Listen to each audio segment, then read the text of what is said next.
आपने साबरमती एक्सप्रेस की वो जली हुई बोगी तो देखी, कई बार देखी होगी, लेकिन वो जगह क्या आपने देखी जहां पर यह हादसा हुआ था?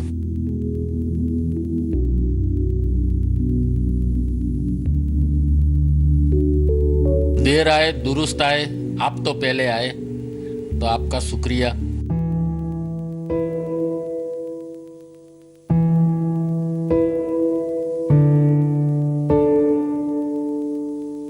गोधरा, इस शब्द को और यहाँ के उस दर्दनाक हादसे को पूरी दुनिया जानती है, लेकिन क्या आप जानते हैं कि गोधरा में जो 59 लोग मारे गए थे उनके नाम क्या थे?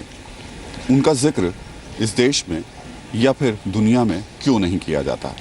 आज इसी सवाल को लेकर के हम गोधरा में उतरे हैं और एक एक करके हम आपको कड़ी दर कड़ी बताते चलेंगे, दिखाते चलेंगे कि आखिर हुआ क्या था और जिनके साथ हुआ उनकी आज स्थिति क्या है। मैं जिस स्टेशन पर मौजूद हूँ, हादसा 27 फरवरी 2002 को यहीं से शुरू हुआ था। क्या हुआ था उस दिन, पहले ये देखते और समझते हैं। राजेंद्र जी हमारे साथ मौजूद हैं। राजेंद्र जी, सबसे पहले तो ये बताइए कि हुआ क्या था उस दिन, बोगी कहाँ पर लगी थी? वो यहाँ बताते हैं सबसे पहले चेन पुलिंग की गई। बिल्कुल, ट्रेन यहाँ से आई टॉवर्ड्स, ये दिल्ली साइड है, ये बड़ौदा बॉम्बे साइड है। यहाँ से ट्रेन आई सुबह अराउंड 7:30-40 यहाँ आके रुकी और इसी प्रकार से ट्रेन के रुकने के बाद लास्ट बोगी यहाँ आती है। ये पुलिस स्टेशन है और this is the end of the platform number 1, beginning आगे है। पूरी ट्रेन यहाँ आके रुकी। ओवर क्राउडेड ट्रेन थी क्योंकि राम सेवक उसमें आ रहे थे और अयोध्या का पूरा प्रकरण चल रहा था। जो संकल्प यज्ञ किया गया था उसमें से गुजरात की सबसे पहली बैच जो गई थी दैट वाज रिटर्निंग। वो लोग उतरे, उनके चाय पानी नाश्ता यहाँ पे व्यवस्था की गई थी वीएचपी के द्वारा। विश्व हिंदू परिषद के जो कार्यकर्ता थे उन लोगों ने उनको चाय पानी नाश्ता ऑफर किया था। यहाँ पे थोड़ा जो भी थैंक्स गिविंग होता है वो सब होने के बाद थोड़ा कुछ ट्रैफिक की वजह से बोगी में चढ़ना और उतरना, ये हर ट्रेन में हर समय कुछ ना कुछ होता रहता है। वो जो इंसिडेंट्स छोटे मोटे कुछ हुए उसको लेके जिस प्रकार से प्री प्लान्ड आयोजन था यहाँ के अल्पसंख्यक समाज का, जो अब तो ऑनरेबल कोर्ट में भी अपने वर्डिक्ट के द्वारा प्रूव हो चुका है कि षड्यंत्र था और षड्यंत्र के तहत अटैक किया गया था साबरमती ट्रेन पे। ट्रेन आगे जैसे ही चली, चेन पुलिंग हुआ और स्टोन थ्रोइंग वगैरह वहाँ पे हुआ। वो इसलिए हुआ कि आगे जो उनको इंसिडेंट, मेन इंसिडेंट जो जानते हैं सबको, वो जो मेन इंसिडेंट करना था, ट्रेन को पूरी बोगी को जलाना था, उसके लिए उसके प्रिपरेशंस में जो 2-5 मिनट की ज़रूरत है उसको ध्यान में रखते हुए यहाँ पे first chain pulling and stone throwing किया गया कि ट्रेन यहाँ हॉल्ट हो जाए, उनको 2-5 मिनट का समय मिले तो आगे जाते हुए यहाँ से आधा किलोमीटर दूर जो ए कैबिन है वो ए कैबिन पे अटैक कर सकें। वो प्रिपरेशन के लिए ये कार्य। अब आपको ए कैबिन में भी लेकर चलते हैं और वो जगह लेकर चलते हैं जहाँ पर उस बोगी को आग लगाई गई थी।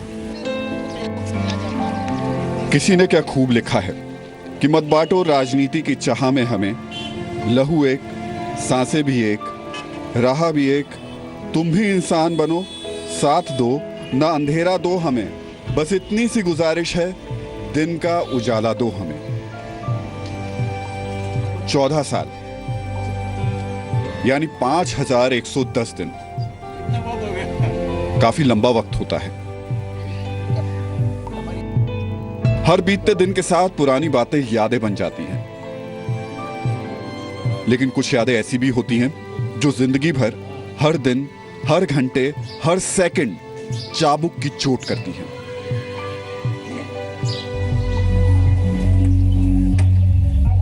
सत्ताईस फरवरी 2002 की तारीख भी ठीक बिल्कुल वैसी ही है, क्योंकि इस तारीख ने गोधरा के उस काले अतीत को आज भी जिंदा रखा है। आपने साबरमती एक्सप्रेस की वो जली हुई बोगी तो देखी, कई बार देखी होगी, लेकिन वो जगह क्या आपने देखी जहां पर यह हादसा हुआ था? हम आपको वो जगह दिखा रहे हैं। राजेंद्र तिवारी जी हमारे साथ मौजूद हैं। सर, अब एक्चुअल हमें बताइए कि हुआ क्या था। बिल्कुल, जस्ट ये ए कैबिन है। ए कैबिन से वो जो नेक्स्ट पोल दिख रहा है उस पोल पे ही ये हादसा हुआ था। ये आप सामने देख सकते हैं, वो रेलवे प्लेटफॉर्म नंबर 1 है।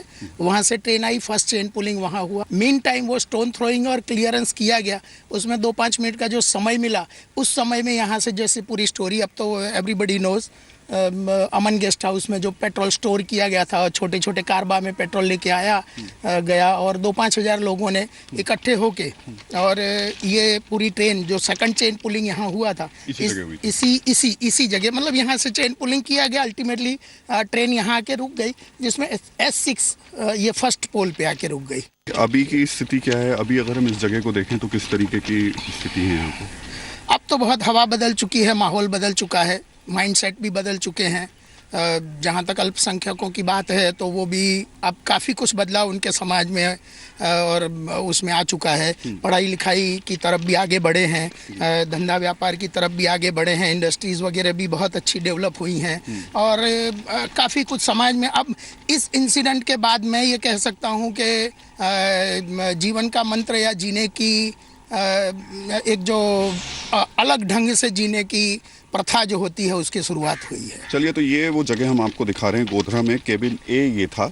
यहीं पर जो दूसरी चेन पुलिंग की गई साबरमती एक्सप्रेस की, और उसके बाद ये जो फर्स्ट पोल आपको दिखाई दे रहा है, यहाँ पर S6 बोगी को रोका गया इस तरफ से, यानी मेरे बाएं तरफ अगर आप देखें, दाएं तरफ इस तरफ से, तो इस तरफ से पथराव हुआ और यहाँ पर उस बोगी को उसके बाद आग लगा दी गई, जिसमें 59 लोगों की मौत हुई। तो इस जगह खड़े होकर के आज हम कई तरीके के सवाल खड़े कर रहे हैं। सवाल हम यहाँ से ये पूछना चाहते हैं कि आखिर इस देश को, इस देश के नेताओं को, इस देश की मीडिया को गोधरा में मारे गए उन 59 लोगों की याद क्यों नहीं है? या फिर जब भी बात गुजरात की आती है या यहाँ पर हुए दंगों की आती है या फिर देश में कहीं भी कोई दंगा हुआ उसकी आती है, बाकी सब जिक्र होते हैं, बाकी सब लोगों का नाम आता है, लेकिन गोधरा में जो 59 लोग मारे गए थे, क्या उनका नाम किसी को याद रहता है? क्या उनके बारे में कोई जिक्र करता है?